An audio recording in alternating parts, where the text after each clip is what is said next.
Hi everyone. सो आज हमने देखा कि हमने एनीमिया तो पढ़ लिया।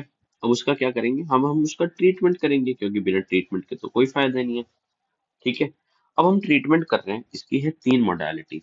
या तो आप उसको पेशेंट को ओरल आयरन दे दो, ठीक है, या पेरेंटल आयरन दे दो। पेरेंटल मतलब है ना, इंजेक्शन लगा के दे दो, या उसका सीधा सीधा ब्लड ट्रांसफ्यूजन कर सकते हो। ठीक है, तो अभी हम पहले स्टार्ट करते हैं ओरल आयरन से। Oral iron therapy. ठीक है, कैसे देनी है? ठीक है, 2 आयरन फोलिक एसिड टैबलेट देनी है पर डे। ओके।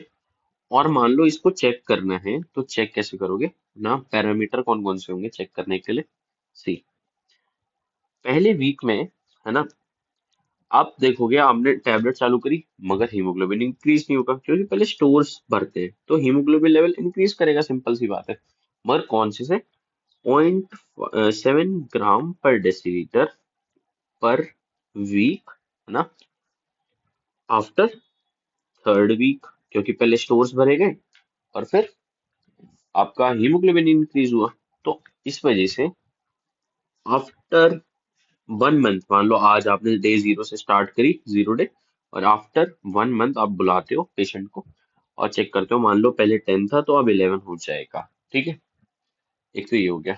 दूसरा, ये 1 महीने के बाद हो गई। दूसरा क्या है? Reticulocyte count. Reticulocyte count simple है, रेटिकुलोसाइट काउंट इंक्रीज हो जाता है ना। और कैसे? ये प्रिफर्ड भी है, इंक्रीज हो जाता है। प्रिफर्ड क्यों है? क्योंकि ये अर्ली इंक्रीज हो जाता है। कितना? With in 7 days. और मैक्सिमम इंक्रीज कब दिखता है? Increase in 10 days. ठीक है, ये हो गया। सी, तो अब पॉइंट ये है कि अब मान लो पेशेंट ने आयरन लिया, है ना, टाइट्स, है ना, मतलब अब दो तरह के पेशेंट होंगे। आपने increase in HP after 1 month. ठीक है, आपने पेशेंट को बुलाया, है ना, आपने दवाई दी, आयरन की गोली दी, इंक्रीज कर दी। मोर देन 1 ग्राम है मतलब ओके है, एडुकेट रिस्पॉन्स आया आपका, बिल्कुल सही रिस्पॉन्स आया। लेस देन 1 ग्राम है मतलब इनएडुकेट। ठीक है, मतलब नॉट गुड है आपके लिए। क्यों? मोस्ट कॉमन कॉज इसका क्या है? Non compliance. भाई, आपकी पेशेंट जाती है, उसको फेंक देती है गोली को, या गोली को खाती ही नहीं है, तो आप इसको कैसे चेक करोगे? है ना, चेक करना हो तो आप इससे क्या पूछेंगे? क्या? स्टूल का कलर पूछोगे। नॉर्मली आपकी पॉटी कैसी होती है? Normal colour. नॉर्मल कलर मतलब येलो। कैसी आती है? ठीक है, अगर बोलती है वो नॉर्मल आ रही है, ठीक है, बिल्कुल नॉर्मल आ रही है, ओके, कि मतलब कि मेरी पट्टी बिल्कुल नॉर्मल आ रही है, मतलब वो नॉन कंप्लायंट है। ठीक है। और स्टूल का कलर जो है, अगर वो डार्क कलर की स्टूल्स हैं, इसका मतलब वो कंप्लायंट है।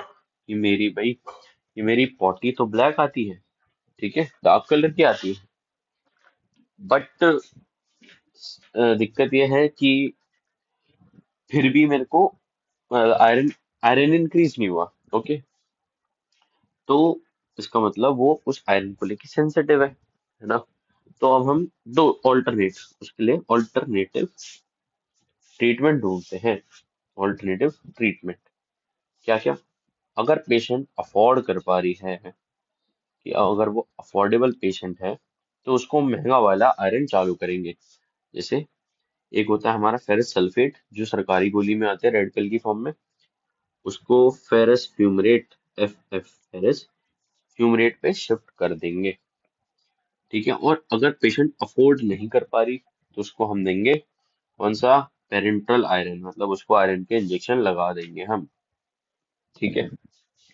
सी, तो अब हम जानेंगे कि कब तक इसको, सी, है ना, हमारा 10 से 11 आयरन हो गया है और पेशेंट हमारी कंप्लाइंट थी।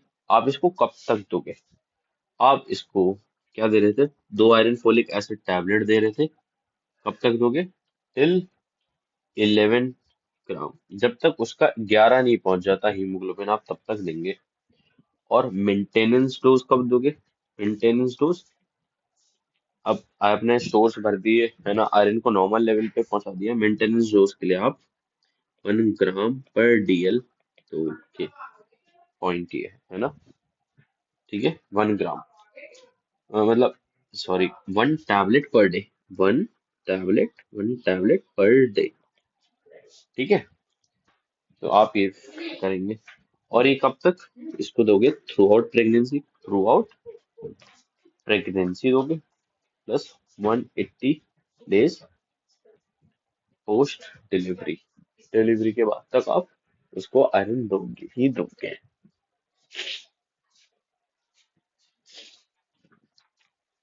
ठीक है।